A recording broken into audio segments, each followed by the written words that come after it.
this the one fight that you want to knock out? No, this is the one fight I want to win. But we knew that. Yeah, I mean, this is the one fight I've always looked at Keith Thurman as someone I wanted to fight and someone I wanted to beat. And I never said this is the guy I want to knock out. No, not at all. Looking at this fight, this is two of the best fighters in the world, two of the best fighters of all time, prime time fight in their youth. This right now is the biggest fight in boxing, and they're linking to immortality. Hearns Leonard, we got to feel good about that. I love it. I love it. That's actually one of my favorite fights. Seeing what those guys were able to do, and just to be a part of that greatness and a fight that's very hyped up and anticipated is something I've always wanted. So I'm looking forward to Saturday night. Show a lot of heart in this fight. You know, we talked, Dusty, you've been upset by the whole thing. Alvarez backs out of fighting Triple G. You said, hey, man, bring it on. I'm a champion. You do what champions do. You fight who you have to fight. Yeah, well, you know what? I actually grew up watching Hearns, Leonard, Hagler, and Duran. Those are the four guys that I kind of grew up watching. And so I just always saw those guys boxing, fighting no matter what. Bleeding, still going at it, and claiming what they wanted, you know. So even at a young age, that's all I knew. Growing up, my dad always taught me to be first, not to wait, to take the fight to the guy. You know, the same things you see me do now. So I am used to a throwback type of mentality when it comes to boxing. I'm used to leaving my heart in the ring, and that's actually what I know about Keith Thurman, is he's full of heart as well. And so I've even seen that, him and I punch until we can't punch anymore in the last round. So I've seen it all, but definitely gonna leave my heart in this ring. You know, Dusty, you're talking about a younger age, you know, like he's 82 years old. Come in, Dusty, you got a couple of questions for me? You may have answered this question before, but I wasn't around. But Tommy Hearns and Sugar Ray Leonard were talking about in unison the other day, and how this fight matches them, the war that they had, the 15-round war that they had before, and this is at the same level. There are no two kids today at the level that they were at that time. How do you react to that? What's your assessment of those statements? I love it. You're saying that the comparisons. Yeah, I mean,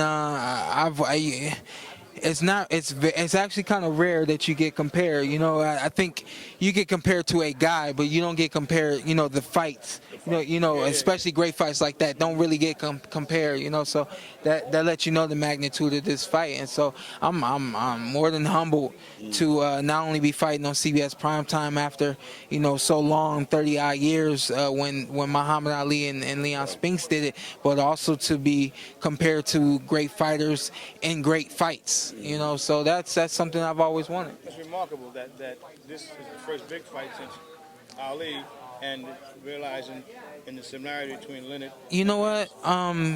Life goes on and life changes, and life after Muhammad Ali and Leon Spinks did it moved into a pay-per-view era, and I think that's when TV started to really grow and dishes came out, and that's when they were as big as this room, and people in the sports world did what they thought they needed to do. Now PBC is doing what they think they need to do, which is bringing boxing back to network television, and I think it's going to be a blessing for boxing. I think all the way up until this point it has been, and I think Keith and I both are really going to make a statement for the world of boxing. Getting back to in the ring, is it healthy to feel a little bit of nervousness, because that creates the visual mentality and caution that you have to utilize to beat your opponent? Some folks say, oh, I'm not afraid. I go out there and they want to be knocked out. But you go out there with that ounce of... This is what I say about that. I'm not a scientist, so I don't know what, it's kind of like asking me, is it more physical or is it more mental? If you had asked me that question almost 10 years ago, I would have said, oh, it's more physical. I've learned now throughout my career that the physical is always going to be there, but the mental is what helps the physical. The mental is what makes you become successful. So the same goes for the nervousness. I can say that it's not a negative emotion. It's a human emotion. It's something that we all have. Some of us have it more than others. Some of us don't at all. I've made it to a point in my career where I don't feel nervousness. I'm not saying that I'm big and bad. I'm just simply saying that that human emotion will show up in other things. If I get on a roller coaster, I'm good all the way. I'm good. I'm good all the way, and then it's like, but once you start going, it goes away. I'm gonna take you to Coney Island. But that's just how it goes, you know. But as far as boxing goes, as far as this moment goes, I don't feel any nervousness right now. I feel nothing but excitement. And if Keith said to y'all, man, I'm nervous for this, I wouldn't be like, oh, he's nervous, let's go get him. I'd be like, he's nervous. It's normal. When we get in there, I can't allow myself to think he's nervous. I got to go at him. Right. And I got to let myself know that, hey, let's go in there and get this win. You know, so. Champ, how do you feel about this fight being in New York City, the media capital of the world? You know, the best fight in boxing, best two fighters in their weight division in New York City. I mean, everything has fallen into place. There couldn't be a better place to have this fight. Not Vegas. You know. It's exactly what you just said. Everything has fallen into place. I was not excited about it being in Connecticut. When I found out it wasn't going to be in Connecticut, I knew that it was going to be here in Brooklyn. And so I, of course, wanted Vegas. That's where I'm at, and that's the fight capital of the world. But I, in the back of my mind, knew that this fight will be here in Brooklyn at the Barclays, and I'm excited. I love that it's here in Brooklyn. Jesse? Well, you have all the others champions with their titles and all that. Not looking beyond Keith, because you can never do that. But you have a sight vision of uniting all of the titles and putting them all in Shawn Porter's pocket. Yeah, I think you know, there are three big titles out there, but there are a number of titles out there, and I think, you know, it kind of gets lost in transition. Right. In translation, you're wondering who the real champion is, or if this guy can beat that guy. You know, once you get one belt, you go for another, you get that one, and then you get the others. You establish that you are the guy. You know, so that is a part of it. I'm bothered by the statements repeatedly by commentators and sports writers and whatever that we're looking for a replacement of Floyd Mayweather. Isn't that a slap in the face to you guys, because you guys are in your own zone? Exactly. I don't know. It annoys me too, hearing that we're in his shadow and hearing that we have to replace him. Yada yada yada. No.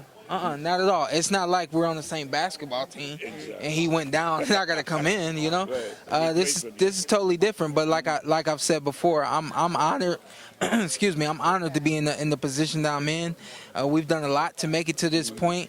And sitting here and reflecting on where we are right now, during the press conference, I smiled and I laughed to myself, because it's like, you know, we knew what we could do, but I'm sure he didn't envision being, you know, where we are right now. You know, I'm sure we saw big things, but it isn't until you get to the big stuff that you know, it actually starts to, you know, you're able to see it. So it's a blessing, and I know I'm not in any way, shape, or form do I feel like I'm in anyone's shadow.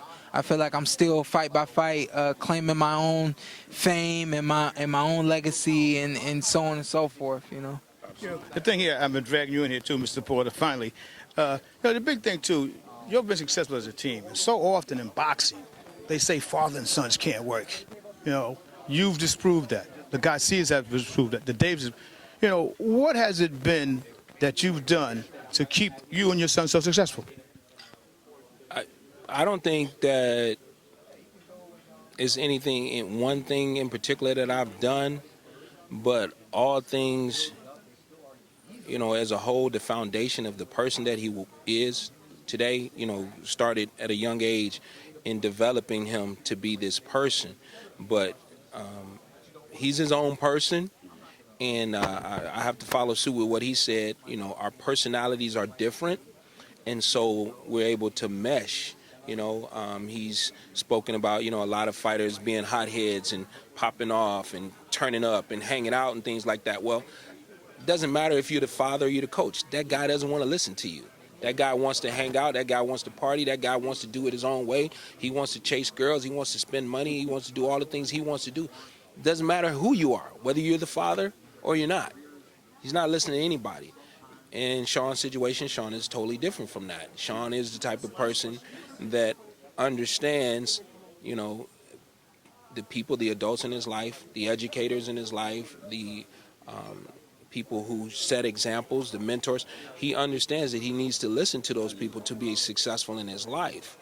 So there's a lot of other people that he's listening to, not just me, that have given him examples and mentored to him. So it's the person that he is that helped more than anything else for this to work. You know, it's not just, you know, me coming up with some kind of stringent plan or strategy, or we got to do it this way or that way. There's a lot of things that came, you know, along the way that the person that he is, you know, he stayed the course, he stayed focused, he listened, and he did the things he had to do, and he's become successful because of it. So, you know. Yeah, I think to capitalize on what my dad just said, my dad he's not just my dad, he's not just my coach, he's not just, you know, my manager. He is essentially a guider, and as he steers, you know what I mean, you have to be willing to follow his instructions. And I think along the way, a lot of times, you just get to that point where you feel like you know it all, or you want it all, or you want something different, or whatever the case may be in those other situations with fathers and sons or uncles and nephews or whatever that may be. I think it's important for me to remain the humble person that God has made me, the person that is willing to listen and able to learn and be guided by someone who, and even though he doesn't have a crazy education from a crazy college, he's just in a lot of ways is a genius, and he knows what to do. And I've learned that, you know, and I'm not saying that we're perfect, because we have our hard times, but the way God made me is even in our hard times, I'm always able to meditate on my own, figure it out, and then get back with this guy, and we figure it out together.